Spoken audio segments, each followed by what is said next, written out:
Hello, my dears.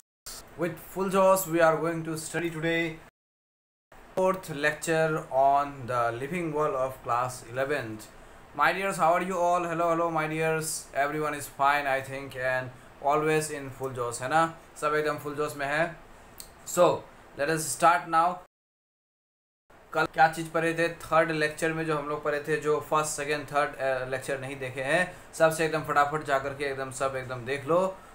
और fourth lecture आज हम लोग जो पढ़ने वाले हैं, दैट इज द वेरी ये जो है ना, ये मैं क्या बोलूँगा इसको, वेरी मोस्ट इम्पोर्टेंट मैं बोलना भी नहीं चाहता हूँ. This is I want to say the core topic of this chapter. ये चैप्टर का लिविंग वर्ल्ड का जो है ना, सबसे एकदम एग्जामिनेशन में, नीट एग्जाम में, फिर जाकर के बोर्ड्स एग्जाम में भी यही टॉपिक से एकदम क्वेश्चंस ज़्यादा पूछे जाते हैं. So this is going to be the core topic my dears. मैं इसको ज़्यादा और नहीं बोलूँगा. This is the core topic. That is क्या चीज़ है? That is the taxonomy and systematics हम लोग पढ़ने जा रहे हैं. तो सबसे पहले हम लोग यहाँ पर देखते हैं टैक्सोनॉमी के बारे में. This is the most important topic of this chapter, है ना. सो what is mean by taxonomy? Taxonomy जो है ना माय डियर्स, ये बायोलॉजी का एक ब्रांच है. जैसे कि बायोलॉजी का ब्रांच में हम लोग क्या करते हैं, बायोलॉजी का ब्रांच में biotechnology, botany,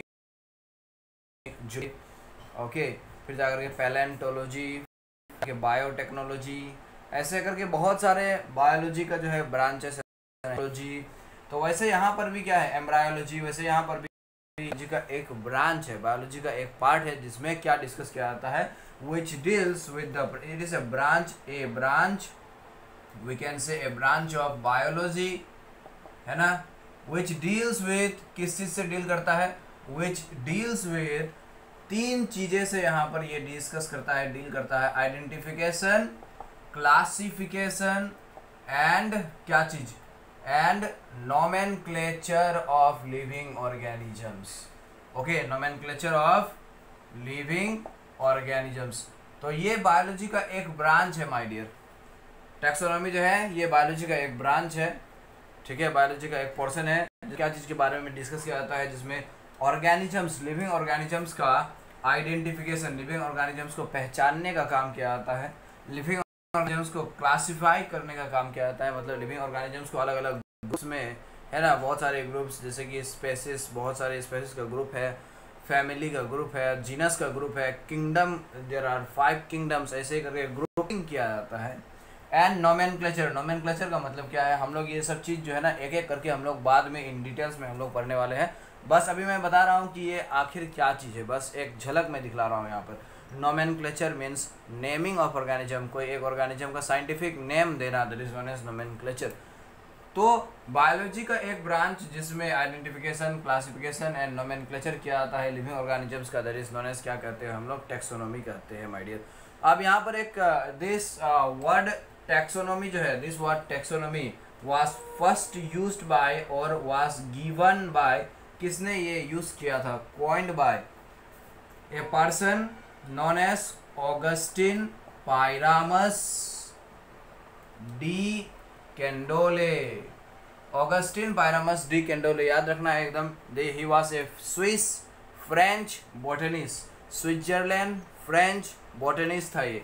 that is Swiss French botanist Augustin Pyramus de Candolle. इन्होंने सबसे पहले ये जो टर्म है इसका यूज़ किया था.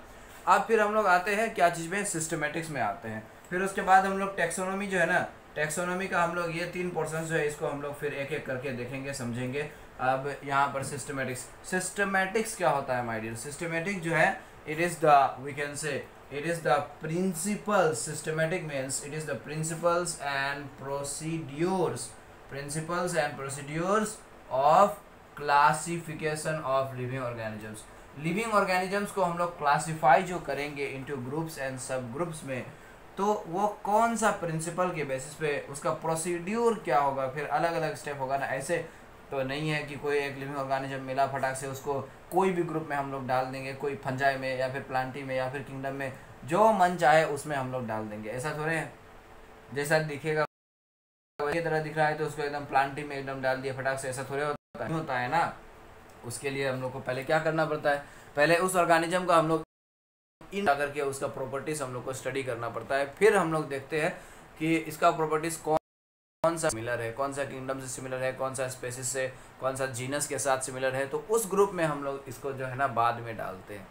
तो एक इसका प्रोसीड्यूर होता है, ये क्लासिफिकेशन ऑफ ऑर्गेनिज्म करने का एक प्रोसीड्यूर होता है। क्लासिफिकेशन का मतलब अब क्या है, क्लासिफिकेशन का मतलब होता है arranging of organism into groups and sub groups on the basis of their similarities and dissimilarities. ठीक है, कोई एक ऑर्गेनिज्म, सपोज यहाँ पर मैं A B C D, यहाँ पर 4 ऑर्गेनिज्म है, and this organism is egg laying, ये एग ले करता है, ये एक ऐसा एनिमल है जो एग ले करता है, ये भी एग ले करता है, और ये जो है ना नंबर D, ये भी एग ले करता है, एंड दिस नंबर B जो है ये directly give birth to young one करता है। तो यहाँ पर आप देखो माय डियर, यहाँ पर ये A C, ये तीनों जो है ना A C D को हम लोग क्या कर सकते हैं, ये तीनों के बीच में कौन सा लेइंग वाला प्रॉपर्टी जो है ये सिमिलर है, तो ये तीनों को हम लोग क्या कर सकते हैं, ये तीनों को हम लोग ये we can place this organism A C D into a single group, ऐसे करके हम लोग ग्रुपिंग करते हैं।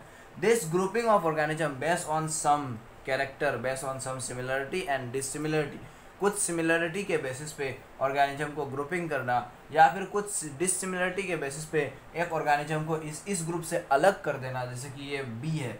सो B जो ऑर्गेनिज्म है ये क्या करता है, ये directly give birth to young one करता है, तो इसको हम लोग इस ग्रुप में नहीं डालेंगे, इसके लिए अलग से एक ग्रुप बना देंगे, है ना। तो अलग से ग्रुप बना दिए, इसमें B ऑर्गेनिज्म है और भी कुछ ऑर्गेनिज्म सब होगा, सो ऐसे करके ऑर्गेनिज्म का प्रॉपर्टीज जो है, उसका प्रॉपर्टीज में सिमिलरिटी और डिसिमिलरिटी को देख करके ऑर्गेनिजम्स को अलग अलग ग्रुप में क्लासिफाई करना, ग्रुपिंग करना ऑर्गेनिज्म को, दैट इज नोन एज क्या कहते हैं, क्लासिफिकेशन कहते हैं। बहुत आसान है, बहुत आसान। अगर वीडियो को एंजॉय कर रहे हो my dear, then please hit like to the button my dears, and support me my dears, because this making videos for you all consumes so much hard efforts, and so please support me my dears। Support करो, like करो, share करो and subscribe कर दो जो channel में अभी तक new हो, क्योंकि ये जो हम लोग का लेक्चर सीरीज है ये एकदम पूरा एकदम कंटिन्यूसली एकदम चलते रहेगा जब तक ये बायोलॉजी का एकदम पूरा पोर्शन क्लास 10, 11, 12 का, 10 के लिए फिजिक्स, केमिस्ट्री, बायोलॉजी, और 11 के लिए बायोलॉजी, 12 के लिए बायोलॉजी, है ना। ये चलते रहेगा ये सिलसिला जो है, और कुछ ही दिनों में एकदम फिजिक्स, केमिस्ट्री भी अवेलेबल होंगे, बायोलॉजी 11 एंड 12 के लिए my dear on the way. Okay, so अब यहाँ पर क्लासिफिकेशन का मतलब यहाँ ऑर्गेनिजम्स को ग्रुपिंग करना, that is known as classification. अब ये कौन सा प्रिंसिपल पे, यानी कि किस आधार पे ये ऑर्गेनिज्म को हम लोग इस ग्रुप में डाले हैं। यहाँ पर देखो, यहाँ पर A C D को इस ग्रुप में किसके आधार पे, कौन सा प्रिंसिपल के आधार पे, एग लेइंग। ये एग लेइंग का जो प्रॉपर्टी है, इस प्रॉपर्टी के बेसिस पे हम लोग इस ऑर्गेनिज्म को, ये तीनों ऑर्गेनिज्म को एक ग्रुप में डाले हैं, ग्रुपिंग किए हैं। यही principles and procedures of classification के बारे में जो स्टडी करते हैं, that is again known as systematics कहते हैं। तो अब माय डियर्स, ये सिस्टमैटिक वर्ड जो है ये सबसे पहले किसने यूज़ किया था, it was first used by our famous scientist, that is Carolus Linnaeus. Biology में जो एकदम हर समय एकदम हर तरफ एकदम जो ये रहता है, Carolus Linus used the word systematics for the first time in his book। एक उसने बुक लिखा था, उसने 2 बुक लिखा था यही क्लासिफिकेशन ये सब के ऊपर में। तो इसका that is known as Systema Naturae. तो ये सिस्टेमा नेचुरे बुक में सबसे पहले ये वर्ड जो है उसने यूज किया था। उसके बाद फिर एक दूसरा पर्सन आया, that is known as sir Julian Huxley. Sir Julian Huxley जो है ना, इन्होंने क्या किया, इन्होंने इन्हें सबसे पहले न्यू सिस्टमैटिक्स वर्ड का निर्माण किया, न्यू सिस्टमैटिक वर्ड जो है यूज किया इन द ईयर 1940। तो ये दोनों नाम जो है ना माय डियर्स, ये दोनों नाम को एकदम याद रखना है। अब हम लोग देखते हैं कि टेक्सोनॉमी जब होता है तो टेक्सोनॉमी करते समय, टेक्सोनॉमी के वक्त उसका प्रोसेसेस क्या होता है, टेक्सोनॉमी कैसे क्या आता है, let us see that thing. Okay my dear, full जोश में हो ना, फुल जोश में एकदम रहा करो, फुल जोश में। तुम लोग एकदम फुल जोश में नहीं रहते हो, किसी को मैं देखता हूँ फुल जोश में नहीं रहा करता है। सो स्टे इन फुल जोश माय डियर, एंड बीच में मुझे भी सपोर्ट करते रहो। जोश का सिंबल एकदम दे दिया करो, फुल जोश का सिंबल। ओके, सो अब यहाँ पर देखते हैं हम लोग प्रिंसिपल्स ऑफ टेक्सोनॉमी हम लोग देखते हैं, principles and procedures of taxonomy, let us see. That is हम लोग अभी क्या करने जा रहे हैं, अभी हम लोग सिस्टमेटिक्स पढ़ने जा रहे हैं डिटेल्स में। एंड प्रोसीड्यूर्स ऑफ टैक्सोनॉमी को क्या कहते हैं, सिस्टमेटिक्स ही कहते हैं ना। तो देखो सबसे पहला जो इसका रूल है प्रोसेस का, that is characterization. So what do you mean by characterization my dear? Character का मतलब क्या है कि कोई एक लिविंग ऑर्गेनिज्म हम लोग कहीं पर गए और वहाँ पर एक हम लोग को लिविंग ऑर्गेनिज्म मिला। सो वो लिविंग ऑर्गेनिज्म को क्या करना है, वो लिविंग ऑर्गेनिज्म का उसका कैरेक्टर्स जो होता है, उसका प्रॉपर्टीज जो होता है, उसको एकदम deeply we must try to understand that characters of the organism deeply. सबसे पहले कहीं पर गए, ओके कहीं पर गए और वहाँ पर जो है कुछ some unknown organism we have discovered. So the first thing that we try to understand about the organism is what are the characteristics of the organism, है ना। तो सबसे पहले इसका हम लोग इस ऑर्गेनिज्म को हम लोग क्या करते हैं, इस ऑर्गेनिज्म को हम लोग मॉर्फोलॉजिकल कैरेक्टर्स यानी कि मॉर्फोलॉजी स्टडी करके इसका हम लोग एनाटोमी भी स्टडी करने का कोशिश करने, मतलब क्या है, study of gross internal body part of an organism, that is known as anatomy. जाकर के इसका सेल स्ट्रक्चर जो है ये हम लोग स्टडी करना चाहते हैं, सेल डेवलपमेंट हम लोग इसका स्टडी करना चाहते हैं, रिप्रोडक्शन भी हम लोग स्टडी कर सकते हैं, मोड ऑफ न्यूट्रिशन जो है ये भी हम लोग करते हैं, और इसका हैबिटेट जो है हैबिटेट भी हम लोग स्टडी कर सकते हैं ना, etcetera many more things are there that we can study, many characters are there जिसके बारे में हम लोग स्टडी कर सकते हैं। तो ये सब कैरेक्टर्स के बारे में, कोई एक ऑर्गेनिज्म का ये सब कैरेक्टर्स, वेरियस कैरेक्टर्स के बारे में स्टडी करना, that is known as characterization कहते हैं। अब एक बार अगर हम लोग को कैरेक्टराइजेशन हो गया, यानी कि उस ऑर्गेनिज्म को हम लोग कैरेक्टर्स जो है अगर अच्छे से स्टडी कर लिए, तो उसके बाद हम लोग क्या कह सकते हैं। फॉर एग्जांपल देखो, एक ऑर्गेनिज्म हम लोग को मिला, उसका कैरेक्टर हम लोग स्टडी किए, उसका कैरेक्टर जो है, उसका कैरेक्टर जब स्टडी कर रहे थे तो हम लोग को मिला कि उस ऑर्गेनिज्म के अंदर में ना क्लोरोफिल पिगमेंट है, क्लोरोफिल पिगमेंट तो हो गया ना। अब क्या हो जाएगा, अब आइडेंटिफाई हो गया, पहचान में आ गया अगर पिगमेंट है तो वो कौन सा ऑर्गेनिज्म होगा, दैट विल बी। और क्या होगा कमेंट में एकदम फटाफट बताओ, मैं नहीं बताऊंगा, ये बताने का जरूरत है क्या, नहीं फटाफट बोलो कमेंट में, देखता हूँ किसका आंसर आता है सही। तुम्बी सब क्या आएगा आंसर, उसका आंसर जो है प्लांट आएगा ना, प्लांट। अगर किसी ऑर्गेनिज्म के अंदर में, कोई एक ऑर्गेनिज्म के अंदर में क्लोरोफिल पिगमेंट है, then it is what my dear तुम्बास एंड तुम्बिस, इट इज प्लांट। तो यहाँ पर अब ये आइडेंटिफिकेशन में देखते हैं, आइडेंटिफिकेशन का मतलब आइडेंटिफाई करके उसको जो है इसका कौन सा साइंटिफिक, इसका क्या साइंटिफिक नेम होगा, मतलब कि ये देखना इसका क्या साइंटिफिक नेम होगा, ये कौन सा ग्रुप में ये बिलोंग करेगा, टू विच ग्रुप या फिर टू विच किंगडम, कौन सा किंगडम में, कौन सा फाइलम में ये बिलोंग करेगा ऑर्गेनिज्म, उस चीज़ को हम लोग वो चीज़ आइडेंटिफाई करना, that is known as identification. उसके बाद फिर हम लोग आइडेंटिफाई कर लेने के बाद अब क्या करेंगे, अब इसको जो है क्लासिफिकेशन करेंगे। क्लासिफिकेशन का मतलब क्या है, क्लासिफिकेशन का मतलब है ग्रुपिंग। मैंने बता दिया ऑर्गेनिजम्स है ना इनटू डिफरेंट ग्रुप्स, किस चीज़ के बेसिस पे, on the basis of similarities, on the basis of their similarities and क्या डिसिमिलरिटीज बिटवीन द ऑर्गेनिजम्स, है ना। Similar properties and dissimilar properties को देख करके ऑर्गेनिज्म को जो है अलग अलग ग्रुप में डिवाइड कर देना। जैसे मैंने अभी कुछ देर पहले एग्जांपल लिया था, ABCD वाला एग्जांपल जो लिया था, एग लेइंग, बर्थ देने वाला, है ना। तो उसमें ACD जो है दे वेयर एग लेइंग, इसीलिए वो तीनों के अंदर में सिमिलर प्रॉपर्टी है। तो यही सिमिलरिटीज के बेसिस पे हम लोग उस ऑर्गेनिज्म को, वो सब ऑर्गेनिज्म को एक ग्रुप में हम लोग डाल दिए, है ना माय डियर।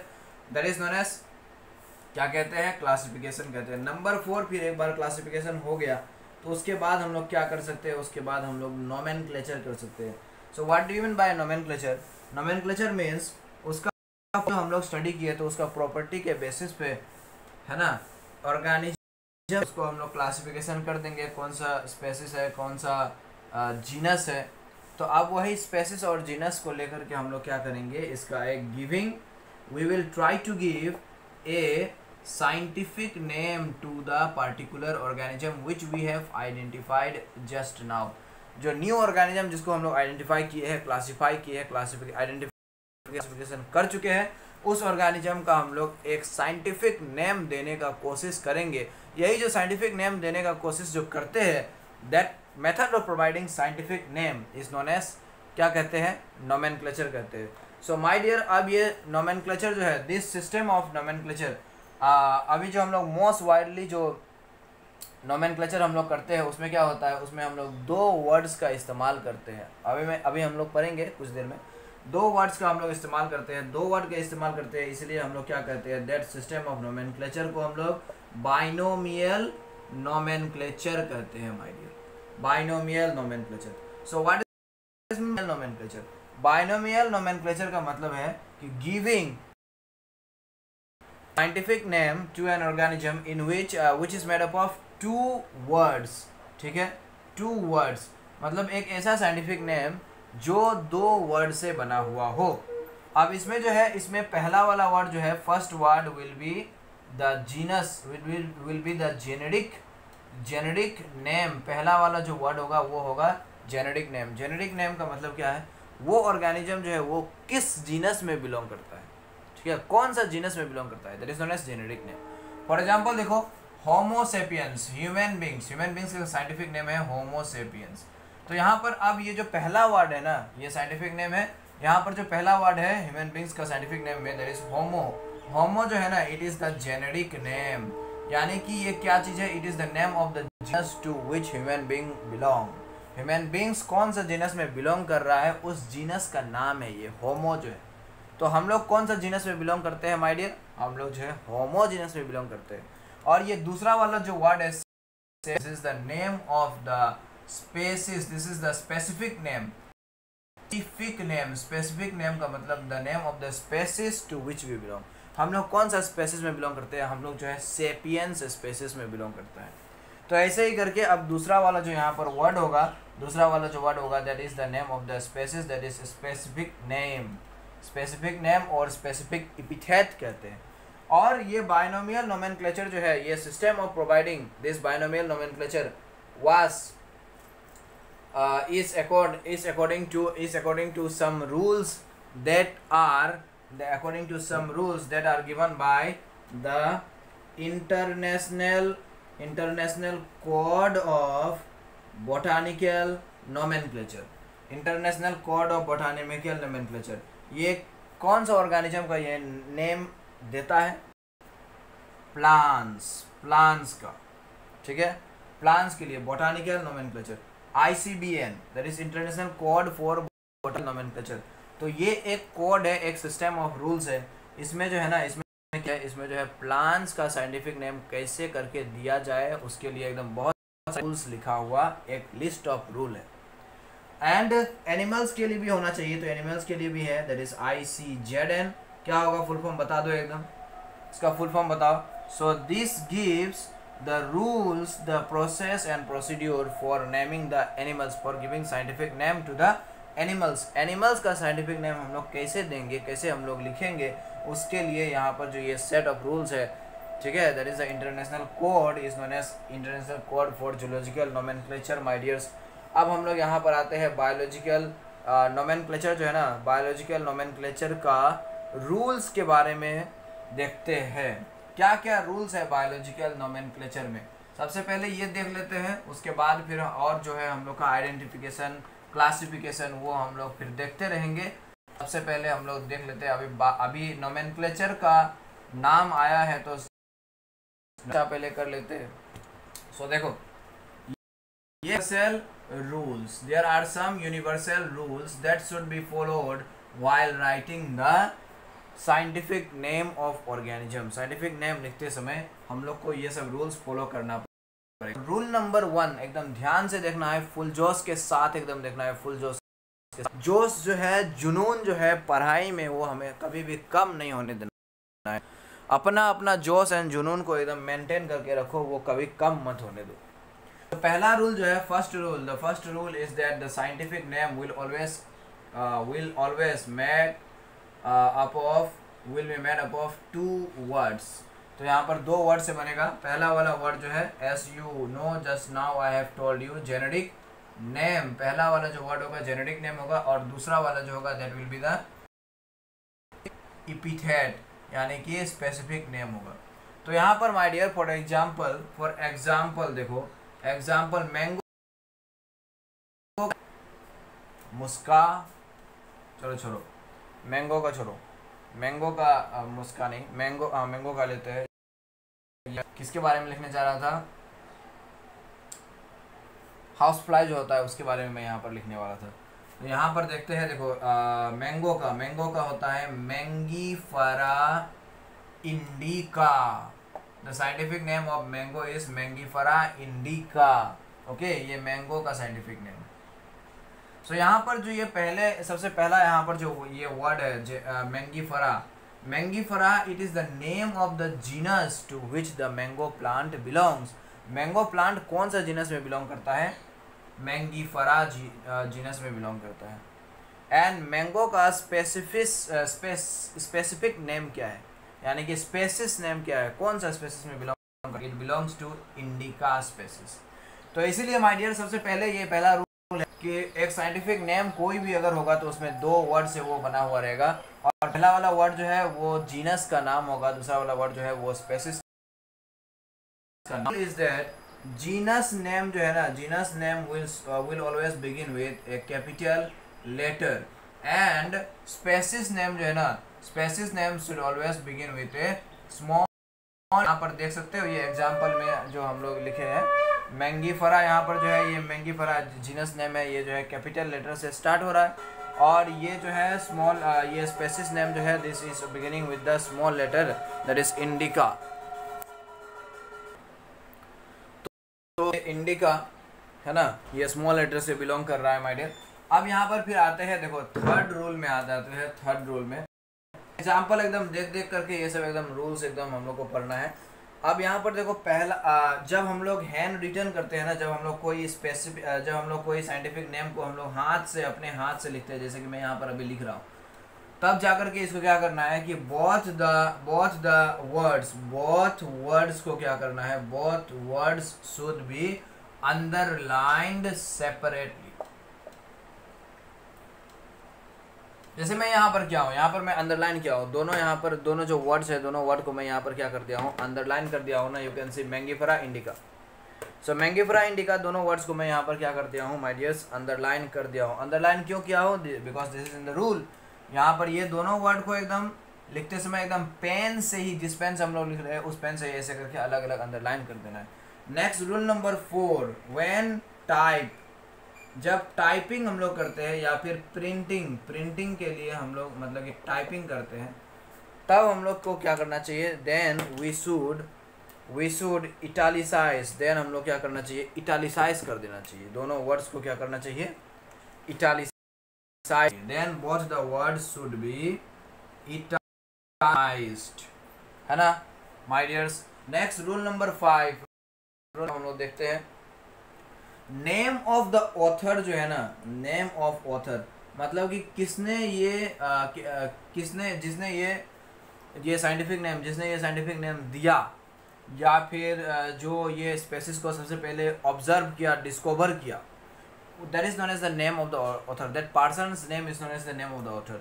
तो नेम ऑफ द ऑथर जो है ना, ये भी हम लोग अपना मतलब कि अगर सपोज फॉर एग्जांपल मैं अगर कोई एक मैकेनिज्म को मैं डिस्कवर करता हूँ पहली बार और उसका मैं साइंटिफिक नेम देता हूँ, तो मुझे क्या चाहिए, मैं ऐसा करके करूँगा कि मेरा वहाँ पर लास्ट करण आ जाए। तो करण मैं कैसे डाल सकता हूँ, देखो करण, ताकि एकदम आदमी सब जब ये पढ़े, बच्चों सब जब ये पढ़े तो मेरा एकदम नाम एकदम लेते रहे और मैं एकदम बहुत फेमस हो जाऊँ। ऑब्वियसली तुम लोग भी करोगे, तुम लोग तो और भी ज़्यादा करोगे, फुलजोश के साथ करोगे इस चीज़ में। और कोई काम में एकदम फुलजोश आए ना आए, ये सब में एकदम फुलजोश आएगा, और ये सही बात है, ये आना चाहिए, मैं भी करूँगा। अगर मैं कोई ऑर्गेनिज्म को डिस्कवर करता हूँ तो मैं भी चाहूँगा कि मुझे भी एकदम पर्सन्स जो है एकदम मुझे एकदम याद करे, एकदम पूरा एकदम मैं मर भी जाऊँ फिर भी एकदम याद करते रहो, है ना। So name of the author जो है ना, name of the author we can write the name of the author कब, after the species name, species name के बाद हम लोग यहाँ पर नेम ऑफ द ऑथर लिख सकते हैं, बट क्या होना चाहिए, इन एब्रीविएटेड फॉर्म में लिखना चाहिए। एब्रीविएटेड फॉर्म मतलब कि शॉर्ट फॉर्म जो है ना उसमें लिखना चाहिए। फॉर एग्जांपल देखो, जब हम लोग मैंगो का साइंटिफिक नेम लिखते हैं तो यहाँ पर ये मैंगीफेरा इंडिका हो गया, लेकिन यहाँ पर कहीं कहीं पर देखो इंडिका लीन लिखा हुआ, Mangifera indica lean. What does lean mean? Lean means, lean is the abbreviated form of Linnaeus. तो Carolus Linnaeus जो है, he was the first person to give this scientific name, that is he was the author था वो, ये नाम जो है, ये नाम देने का ये वो ऑथर था, उसी ने नाम दिया था, इसलिए उन्होंने अपना नाम जो है शॉर्ट फॉर्म करके ऐसे पीछे में लिख दिया। So I can also write Karan, my name is Karan, तो I can write KAR something like this, मैं लिख सकता हूँ यहाँ नाम के पीछे में। So this are the some of the rules my dear for giving biological nomenclature to living organism. आज का जो है सेशन हम लोग का यहाँ पर समाप्त करते हैं माय डियर्स। अब हम लोग अगले सेशन में हम लोग क्या पढ़ेंगे, नेक्स्ट वीक में हम लोग पढ़ेंगे लेक्चर नंबर 5 में, कि यहाँ पर आइडेंटिफिकेशन के बारे में हम लोग पढ़ेंगे, क्लासिफिकेशन के बारे में पढ़ेंगे, need for classification, importance for classification पढ़ेंगे। फिर जाकर के टेक्सोनोमिक कैटेगरीज जो है, 7 टेक्सोनोमिक कैटेगरी है ना, वो हायरार्किकल सिस्टम वाला है कि नहीं, किंगडम, फाइलम, डिवीजन, ऑर्डर, वो वाला हम लोग पढ़ेंगे। वो हम लोग वो सब चीज़ जो है हम लोग लेक्चर नंबर 5 में पढ़ेंगे। My dears, stay motivated, stay with full josh all the time, and if you are motivated then send me replies, I want to see your full josh, और full josh अगर है then like the video my dears, like the video and share and subscribe the channel my dear, share the video as much as you can. Thank you so much my dears, bye bye, have a nice day.